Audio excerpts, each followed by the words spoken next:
بسم اللہ الرحمن الرحیم۔ ایک سوال پوچھا گیا ہے کہ کیا مرد حضرات زیر ناف بالوں کے علاوہ بھی جسم کے کسی اور حصے سے بال اتار سکتے ہیں، مثلا چھاتی وغیرہ کے؟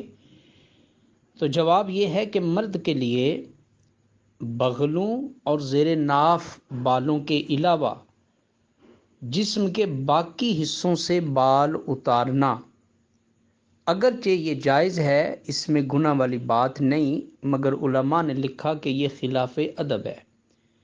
لہٰذا اگر کسی مسلمان کی چھاتی پہ یا کمر پہ بہت زیادہ بال ہوں، یا اس کے ہاتھ اور بازوؤں پہ بال ہوں، یا اس کی ٹانگوں پہ بہت زیادہ بال ہوں جس سے اس کو کوئی مسائل درپیش ہوں، تو اگر وہ یہ بال اتارے گا، یعنی چھاتی کے، کمر کے، تو شرعی طور پہ وہ گناہ گار نہیں ہوگا، مگر یہ ادب کے خلاف ہے۔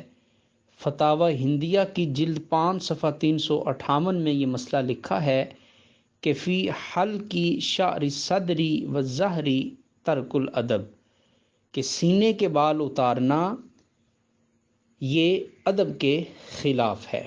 لہٰذا اگر کوئی مرد یہ کام کرتا ہے تو شرعی طور پہ گناہ گار تو نہیں، مگر یہ کراہت تنزیہہ کے زمرہ میں آئے گا۔